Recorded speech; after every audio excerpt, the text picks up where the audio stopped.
ಎಲ್ಲರಿಗೂ ನಮಸ್ಕಾರಗಳು.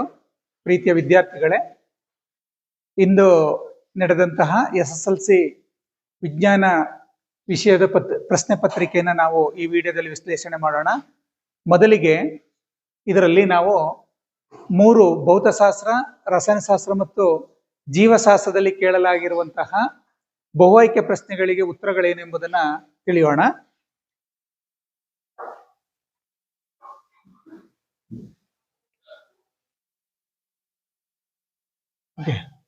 ಭೌತಶಾಸ್ತ್ರದಲ್ಲಿ ಕೇಳಿರ್ತಕ್ಕಂಥ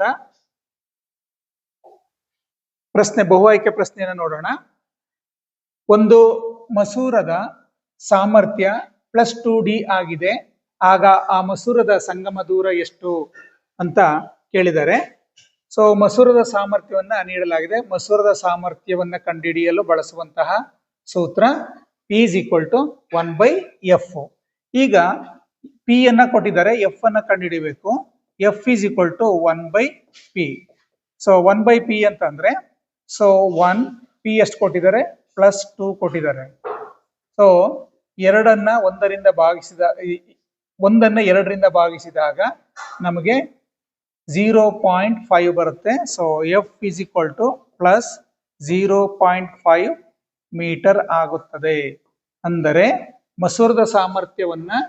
ಮಸೂರದ ಸಾಮರ್ಥ್ಯಕ್ಕೆ ಸಂಬಂಧಿಸಿದಂತೆ ಸಂಗಮ ದೂರ ಕೇಳಿದಾಗ ಅದನ್ನ ಮೀಟರ್ನಲ್ಲಿ ಇಡಬೇಕಾಗುತ್ತೆ. ಹಾಗಾಗಿ ಸರಿಯಾದ ಉತ್ತರ A, 0.5 ಮೀಟರ್. ನೆಕ್ಸ್ಟ್ ಮುಂದಿನ ಪ್ರಶ್ನೆಯನ್ನ ನೋಡೋಣ.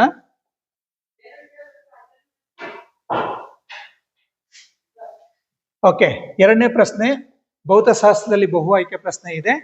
20 ಡಿಗ್ರಿ ಸೆಲ್ಸಿಯಸ್ನಲ್ಲಿ ಕೆಲವು ವಸ್ತುಗಳ ರೋಧಶೀಲತೆಯನ್ನು ಕೆಳಗಿನ ಕೋಷ್ಟಕದಲ್ಲಿ ನೀಡಲಾಗಿದೆ. ಇದರಲ್ಲಿ K ವಸ್ತುವಿನ ರೋಧಶೀಲತೆ 2.63 × 10⁸. L ವಸ್ತುವಿನ ರೋಧಶೀಲತೆ 5.20 × 10⁸. M ವಸ್ತುವಿನ ರೋಧಶೀಲತೆ 1.60 × 10⁸. N ವಸ್ತುವಿನ ರೋಧಶೀಲತೆ 6.84 × 10⁸. ಇದರಲ್ಲಿ ಈ ವಸ್ತುಗಳಲ್ಲಿ ಅತ್ಯುತ್ತಮವಾದ ವಿದ್ಯುತ್ ವಾಹಕ ಯಾವುದು ಎಂಬ ಪ್ರಶ್ನೆ ಇದೆ. ಇದಕ್ಕೆ ಆಪ್ಷನ್ಗಳನ್ನ N, K, M, L ಅಂತ ನೀಡಲಾಗಿದೆ. ರೋಧಶೀಲತೆ ಯಾವುದರಲ್ಲಿ ಹೆಚ್ಚು ಅದರಲ್ಲಿ ವಿದ್ಯುತ್ ಕಡಿಮೆ ಹರಿಯುತ್ತದೆ. ರೋಧಶೀಲತೆ ಯಾವುದು ಕಡಿಮೆ ಇದೆಯೋ ಆ ವಸ್ತುವಿನಲ್ಲಿ ವಿದ್ಯುತ್ ಹೆಚ್ಚಾಗಿ ಹರಿಯುತ್ತದೆ. ಹೆಚ್ಚು ತನ್ನ ಮೂಲಕ ಹೆಚ್ಚು ವಿದ್ಯುತ್ತನ್ನ ಹರಿಯಲು ಬಿಡುವಂತಹ ವಾಹಕವನ್ನ ಉತ್ತಮ ವಿದ್ಯುತ್ ವಾಹಕ ಅಂತ ಕರಿತೀವಿ. ಹಾಗಾಗಿ ಇಲ್ಲಿ M ವಸ್ತುವಿನ ರೋಧಶೀಲತೆ ಕಡಿಮೆ ಇದೆ, ಹಾಗಾಗಿ ಅದು ಒಂದು ಅತ್ಯುತ್ತಮವಾದ ವಿದ್ಯುತ್ ವಾಹಕವಾಗಿದೆ. Option C is the right answer. Next ಮುಂದಿನ ಪ್ರಶ್ನೆಯನ್ನ ನೋಡೋಣ.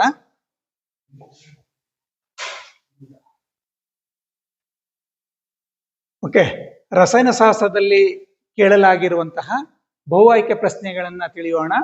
ಸೊ ಇಲ್ಲಿ ಸತುವಿಗೆ ಸಾರರಿಕ್ತ ಸಲ್ಫ್ಯೂರಿಕ್ ಆಮ್ಲವನ್ನು ಬೆರೆಸಿದಾಗ ಬಿಡುಗಡೆಯಾಗುವ ಅನಿಲ ಯಾವುದು ಅಂತ ಕೇಳಿದರೆ ಆಕ್ಸಿಜನ್, ಹೈಡ್ರೋಜನ್, ನೈಟ್ರೋಜನ್ ಮತ್ತು ಕ್ಲೋರಿನ್ ಅಂತ ಇದೆ. ಸತುವು ಒಂದು ಲೋಹ. ಲೋಹಗಳು ಆಮ್ಲಗಳೊಡನೆ ವರ್ತಿಸಿದಾಗ ಬಿಡುಗಡೆಯಾಗುವ ಅನಿಲ hydrogen. So option B is the right answer. Next ಮುಂದಿನ ಪ್ರಶ್ನೆಯನ್ನ ನೋಡೋಣ. ಸೊ 14ನೇ ಪ್ರಶ್ನೆ ಬಹು ಆಯ್ಕೆ ಪ್ರಶ್ನೆ ರಸಾಯನಶಾಸ್ತ್ರದಲ್ಲಿ. ಶುದ್ಧ ಕಬ್ಬಿಣವನ್ನು ಕಠಿಣ ಮತ್ತು ಬಲಯುತವನ್ನಾಗಿಸಲು ಅನ್ನುವಂಥ ಪ್ರಶ್ನೆ. ಇತರ ಲೋಹಗಳೊಂದಿಗೆ ಇದನ್ನು ಸಂಯೋಜಿಸಲಾಗುವುದು, ತಪ್ಪು. ಆನೋಡೀಕರಣವನ್ನು ಮಾಡಲಾಗುವುದು, ತಪ್ಪು. ಸತುವನ್ನು ಸೇರಿಸಲಾಗುವುದು, ತಪ್ಪು. ನಿಗದಿತ ಪ್ರಮಾಣದಲ್ಲಿ ಕಾರ್ಬನ್ ಅನ್ನು ಸೇರಿಸಿದಾಗ ಅದು ಬಲಯುತವಾಗುತ್ತದೆ ಮತ್ತು ಗಡಸಾಗುತ್ತದೆ. So option D is the right answer. Okay, ಮುಂದಿನ ಪ್ರಶ್ನೆ ನೋಡೋಣ. ಪ್ರಶ್ನೆ ಸಂಖ್ಯೆ 15. ಇದು ಕೂಡ ಬಹು ಆಯ್ಕೆ ಪ್ರಶ್ನೆ. ನೋಡೋಣ. ಇತರ ಕಾರ್ಬನ್ ಪರಮಾಣುಗಳೊಂದಿಗೆ ಬಂಧಗಳನ್ನು ರಚಿಸಿಕೊಂಡು ಅಣುವನ್ನು ಉಂಟು ಮಾಡುವ ಕಾರ್ಬನ್ನ ವಿಶೇಷವಾದ ಗುಣ ಯಾವುದು ಅನ್ನುವಂತಹ ಪ್ರಶ್ನೆ. ಚತುರ್ವೇಲೆನ್ಸಿ, ದಹ್ಯಶೀಲತೆ, ಕೆಟನೀಕರಣ, ಬಹುರೂಪತೆ ಅಂತ ಇದೆ. ಇದಕ್ಕೆ ಸರಿಯಾದ ಉತ್ತರ ಕೆಟನೀಕರಣ. Option C is the right answer. Next ಮುಂದಿನ ಬಹು ಆಯ್ಕೆ ಪ್ರಶ್ನೆಗಳನ್ನ ಜೀವಶಾಸ್ತ್ರ ವಿಭಾಗದಲ್ಲಿ ನೋಡೋಣ.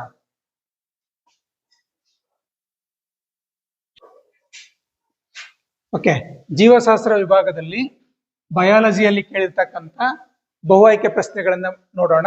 ನೀರಿನ ಸಾಗಾಣಿಕೆಯಲ್ಲಿ ಪತ್ರರಂಧ್ರಗಳ ಪ್ರಮುಖ ಪಾತ್ರವೆಂದರೆ ಅಂತ ಇದೆ.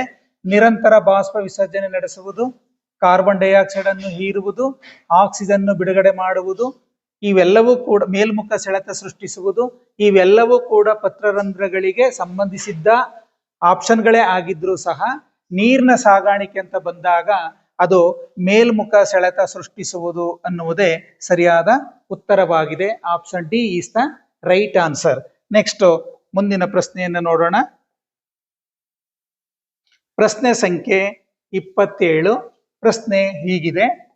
Okay,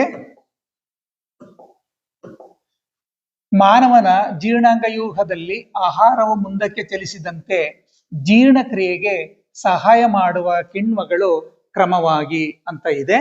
so pepsin, trypsin, lipase, amylase, pepsin, lipase, lipase, amylase, trypsin, trypsin, pepsin, amylase. So ಎಲ್ಲವೂ ಕೂಡ ಮಾನವನ ಜೀರ್ಣಾಂಗ ವ್ಯೂಹದಲ್ಲಿ ಆಹಾರವನ್ನ ಜೀರ್ಣಿಸುವಂತಹ ಕಿಣ್ವಗಳೇ ಆಗಿವೆ. ಆದರೆ ಆಹಾರವು ಮುಂದಕ್ಕೆ ಚಲಿಸಿದಂತೆ ಈ ಜೀರ್ಣಕ್ರಿಯೆಗೆ ಸಹಾಯ ಮಾಡುವಂತಹ ಕಿಣ್ವಗಳನ್ನ ನಾವು ಆಯ್ಕೆ ಮಾಡುವಾಗ, ಸರಿಯಾದ ಆಯ್ಕೆಯನ್ನು ಮಾಡಬೇಕಾದಾಗ ನಾವು ಅಮೈಲೇಸ್, ಪೆಪ್ಸಿನ್ ಮತ್ತು ಲೈಪೇಸ್ ಅನ್ನ ಆಯ್ಕೆ ಮಾಡಲೇಬೇಕಾಗುತ್ತೆ. ಅಮೈಲೇಸ್ ಬಾಯಿಯಲ್ಲಿ ಲಾಲಾರಸದಲ್ಲಿ ಉತ್ಪತ್ತಿ ಆಗುತ್ತೆ. ಪೆಪ್ಸಿನ್ ಜಠರದಲ್ಲಿ ಉತ್ಪತ್ತಿಯಾಗುತ್ತದೆ. ಲೈಪೇಸ್ ಸಣ್ಣ ಕರಳಿನಲ್ಲಿ ಉತ್ಪತ್ತಿಯಾಗುತ್ತದೆ. Option B is the right answer. ಧನ್ಯವಾದಗಳು.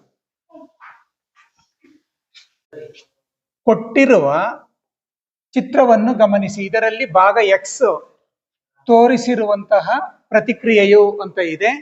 ಇದು ಸ್ಪರ್ಶಾನುವರ್ತನೆ, ಧನ ಸ್ಪರ್ಶಾನುವರ್ತನೆ ಮತ್ತು ನಿರ್ದೇಶಿತ ಚಲನೆ. ಇದು ಬೆಳವಣಿಗೆಯನ್ನ ಆಧರಿಸಿರುವುದರಿಂದ ಇದು ನಿರ್ದೇಶಿತ ಚಲನೆಯಾಗಿದೆ. ಓಕೆ.